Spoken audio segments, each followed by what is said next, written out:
saya langsung saja ke Bung Ali Mokhtar Ngabalin. Bung Ali Mokhtar tadi katakan bahwa pemulangan Habib Rizik ini terkait dengan rekonsiliasi politik. Kemudian juga ditambahkan oleh Bung Ferry Juliantono, Wakil Ketua Umum Partai Gerindra, bahwa ada tudingan kriminalisasi yang dilakukan sehingga harus diluruskan sebelum rekonsiliasi. Pak, kalau di Republik ini orang bebas mencaci maki, menghujat, mencederai orang punya kewibawaan, menuduh orang PKI, kemudian mencaci maki, menyebarkan berita bohong, menjatuhkan harkat dan martabat orang. Ada undang-undang ITE-nya, informasi dan transaksi elektronik. Berkali-kali kita bilang Undang-Undang Dasar memberikan jaminan pasal 28 huruf E tentang kebebasan berpendapat. Tapi ada undang-undang turunannya mengajarkan tentang apa? Berbicara tentang tata cara orang menyampaikan pendapat. Kalau ada orang mencaci maki Anda, Bung Aiman, atau saya merasa terganggu, saya laporkan kepada kepolisian dan polisi mengambil tindakan itu. Di mana kriminalisasinya? Jangan tanya saya, tanya Bung Ferry. Bung Ferry, bantulah saya jelaskan kepada rakyat supaya rakyat juga mengerti. Supaya jangan Anda gampang-gampang menggunakan istilah kriminalisasi ini Mas itu loh. Aiman tadi yang menggiring kita supaya... Bukan menggiring, karena Anda mengatakan kriminalisasi. Sehingga saya Sekarang sudah saya punya waktu. Tunggu dulu, saya cuma tanya. Saya harus bisa menjelaskan jadi maksud saya begini. Kita punya tanggung jawab. Ini tokoh politik, doktor, kawan dan sahabat saya. Kita ini pimpinan partai. Saya ada di pemerintahan sekarang. Ini profesor, kakak dan Mbak Yu saya. Iya dong, kita punya tanggung jawab memberikan pendidikan kepada masyarakat. Anda bisa bayangkan loh, kalau ada orang Katolik, orang Protestan, Hindu, Buddha, kita panggilkan mereka neraka. Kita panggilkan mereka kafir. Di depan publik. Yang agama mengajarkan fa'aslihu. Udu'u ila sabili rabbika bil hikmah. Masa sih saya mau bilang bahwa kenapa sih kita tidak bisa menyapa kita punya saudara yang lain dengan sapaan yang bagus. Apa kaitannya dengan kasus ini? Itu yang saya mau bilang. Kalau polisi mengambil tindakan kemudian berdasarkan data dan fakta-fakta yang ada, Anda melakukan pelanggaran terhadap tindak pidana. Apa yang salah? Yang kedua, kenapa dibilang radikal? Bung, sejak dahulu kala orang Indonesia menghormat bendera sebagai satu penghormatan. Menyanyikan lagu Indonesia Raya. Itu adalah sebagai warga. Kenapa dibilang togut? Togut itu artinya melakukan pengingkaran, menyembah selain daripada Allah. Loh, kalimat-kalimat ini itu yang berkali-kali kan kita bilang. Dan itu disebut radikal mengatakan itu. Saya mau bilang bahwa ini negara harus masuk terlibat menerapkan penghayatan dan pengamalan Pancasila sebaik-baiknya untuk kepentingan bangsa. Jadi kesimpulannya tidak ada kriminalisasi dan ada kelompok radikal. Itu yang saya mau bilang.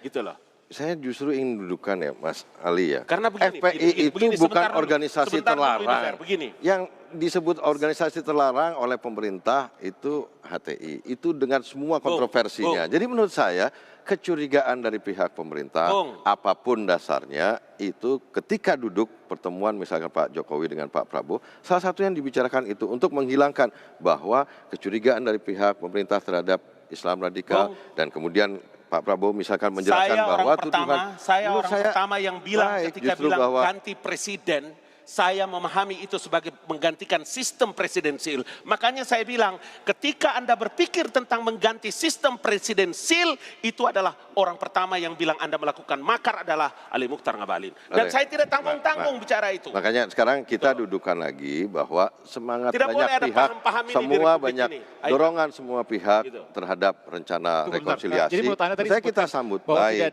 Ini sebenarnya sederhana. Bung Ali Mokhtar Ngabalin mengatakan bahwa tidak ada kriminalisasi dan ada gerakan radikal. Anda mengatakan tadi bahwa bahwa ada kriminalisasi pertama dan yang kedua dari kita menganggap itu kriminalisasi. Dari pihak pemerintah menganggap ada kriminalisasi. Nah, kalau dan ini kemudian gerakan radikal itu tidak ada.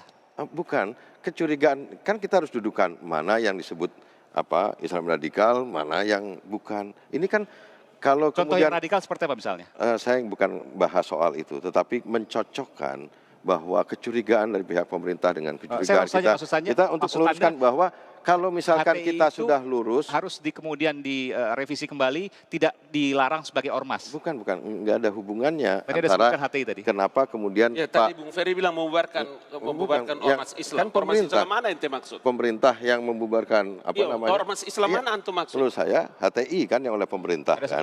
Nah FPI itu kan apa yang bermasalah di situ menurut Anda? Nggak ada. Mereka adalah organisasi yang mendukung NKRI dan Pancasila.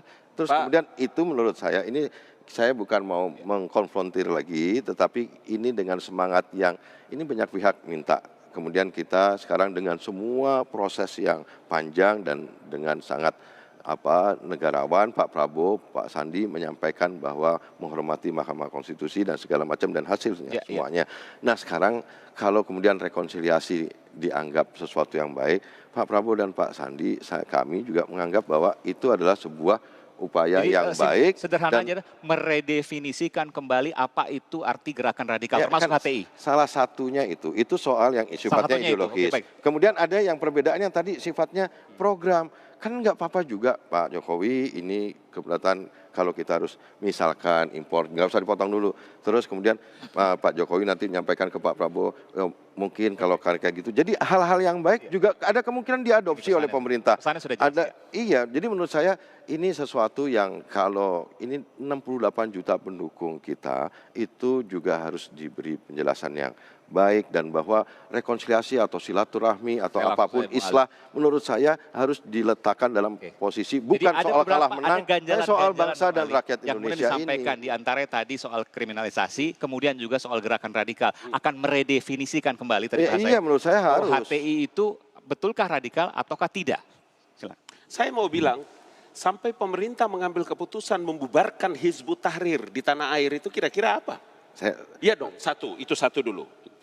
Antum bicara, Anda duduk diam. Iya. Saya cuma gini doang, ngomong. Karena itu maka saya mau bilang, saya mau tanya ormas Islam mana yang tadi Bung Ferry maksudkan. Al-Hizb itu juga diartikan partai Hizbut Tahrir di Indonesia. Udah selesai, sudah pemerintah bubarkan. Maka pada waktu kampanye-kampanye. Dan itu katanya menjadi ganjalan di pendukung dari 02. Karena itulah pada waktu kampanye-kampanye, dalam waktu kampanye-kampanye, kemudian mengatakan 2019 ganti presiden. Yang saya pahami dan berkali-kali dikatakan, ganti presiden, ganti sistem. Anda mau merubah sistem presidensil di tanah air ini dengan sistem apa? Ya kan begitu kan, kita lihat itu. Makanya berkali-kali saya bilang. Ganti presiden, nggak ada ganti sistem. Oh iya dong, YouTube-nya beredar di mana-mana kok. Berkali-kali dibilang ganti presiden, ganti sistem. Itu yang saya mau bilang bahwa gerakan-gerakan ini, gerakan-gerakan yang melakukan penentangan terhadap Undang-Undang Dasar dan Pancasila sebagai dasar negara, itu tidak boleh ada di negeri ini. Harus segera dilakukan. Oke, saya ke Bu Siti. Nanti saya akan bersama. Bu Siti, betulkah masih ada ganjalan antara pendukung Pak Jokowi dengan pendukung Pak Prabowo sehingga dua pihak ini belum bertemu, terutama dari sisi Pak Prabowo? Iya. Jadi kita itu kan nawaitunya mau melakukan gitu kan. Jadi ini masalah pendukung rekonsiliasi. Iya, ini masyarakat Indonesia bukan pendukung lagi. Masyarakat Indonesia, Pak Jokowi bukan capres lagi. Pak Jokowi masih presiden dan akan dilantik kan gitu ya. Jadi posisi Pak Jokowi ini memimpin negara gitu loh. Harus memahami betul masyarakat, di tengah masyarakat ini terancam kohesi sosialnya. Kohesivitas sosial kita terancam. Apa yang harus diobati kan gitu ya. Ngomong obat itu kan pelan-pelan gitu. Pemahaman yang pelan-pelan. Jadi kalau 4 konsensus dasar kita tidak dikotak-katik, tentang Pancasila, tentang konstitusi, NKRI, dan Bhinneka Tunggal Ika, itu sudah final. Jadi siapapun tidak boleh. Nah, yang kita pertimbangkan bagaimana stigmatisasi terhadap Islam tidak berlangsung terus. Siapapun akan tersinggung kalau Islam distigma.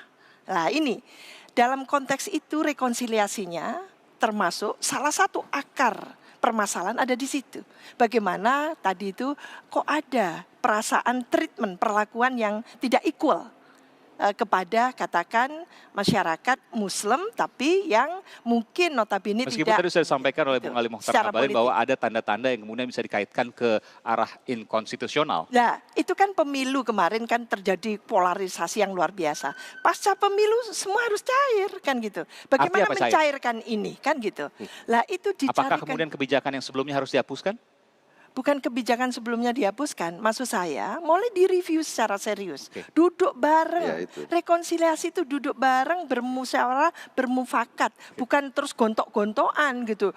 Keluar ayat-ayatnya, ini Ustadz ini luar biasa tadi itu kan. Terakhir, karena waktu sudah habis. Begini, itu kan Bung Aiman, saya mau bilang, kenapa polarisasi itu terjadi? Terjadi stigma di tengah-tengah orang berkampanye dan pemilu. Karena orang menggunakan ayat, orang menggunakan agama dalam mencederai orang lain. Sementara Jokowi itu seorang mukmin yang baik, wakilnya adalah seorang ulama, Prabowo juga orang Islam, Pak Sandi juga orang Islam. Tapi yang dipakai untuk menghantam dan membabat Jokowi itu adalah dengan narasi-narasi agama. Orang saya disuruh bersyahadat ulang kok. Saya dituduh-tuduh kafir dan muslim karena mendukung Jokowi. Di mana logikanya? Kok kayak ente percaya Nabi yang mana? Quran mana dan hadis mana yang kau pelajari? Seperti ente jatuh dari langit turun dan tidak punya dosa. Boro-boro bicara tentang amalan. Terakhir singkat saja. Ya, menurut saya sekali lagi bahwa sebagian masyarakat juga ingin ada pertemuan rekonsiliasi karena jadi Pak Prabowo memang ada bertemu, polarisasi. Ya? Bukan. Jadi gini, masyarakat sekarang yang Pak Prabowo belum. Pak Prabowo sudah menyampaikan sesuatu yang baik. Kemudian Pak Jokowi juga di KPU juga menyampaikan akan mengajak. Jadi sekarang sebenarnya justru Pak Jokowi, saya harapkan tinggal bertemu. Sekarang yang harus ambil inisiatif. Pak Jokowi akan ikut jadwalnya. Gua atur deh. Pak Ali, menurut saya, Bung Ferry siap untuk mengatur jadwal Pak Prabowo. Saya sih kan wakil orang yang mau wakil silaturahim kita bertemu. Iya, menurut saya nggak usah. Pak Prabowo pasti kita yakin akan mengambil keputusan yang terbaik dan nggak usah didorong-dorong, nggak usah diajarin. Pak Prabowo adalah orang yang ngerti bagaimana harus bersikap tadi. Saya pikir sekarang kan tinggal Pak Jokowi yang sekarang harus lebih proaktif karena sebagai ini harus dia rangkul semua. Ini demi yang tadi disampaikan oleh Bu Siti, bukan soal tunggu. Ini soal bangsa dan rakyat Indonesia. Ditunggu apakah kemudian nanti Bung Ferry dan kawan-kawan juga nanti akan bersama-sama ketemu dengan Bung nggak usah. Pak Prabowo ketemu dengan Pak Jokowi. Mas Aiman, ada double track. Jadi satu memang alamiah gitu ya rekonsiliasinya. Yang satu lagi diciptakan. Jadi bagaimana keduanya itu berjalan simultan. Dan sepakat walaupun bertemu koalisi dan oposisi harus tetap ada. Oh iya. Terakhir itu harus. Itu dalam konteks demokrasi. Satu detik. Berkali-kali Bapak Presiden Joko Widodo dengan ketulusannya, keikhlasannya, monggo mari kita duduk bareng-bareng bicara untuk masa depan bangsa dan negara. Ini 10 detik ini. Terima kasih Bung Ali Mokhtar Ngabalin. Sama-sama. Dari tenaga ahli kantor staf Presiden, Bung Ferry Juliantono, Wakil Ketua Umum Partai Gerindra, wakilnya Pak Prabowo mungkin nanti ditantang oleh Pak Ali Mokhtar Ngabalin untuk mengatur jadwal bertemu. Dan Pak Siti Zuhro, peneliti politik dari Lembaga Ilmu Pengetahuan Indonesia. Terima kasih telah hadir di Sapa Indonesia Malam.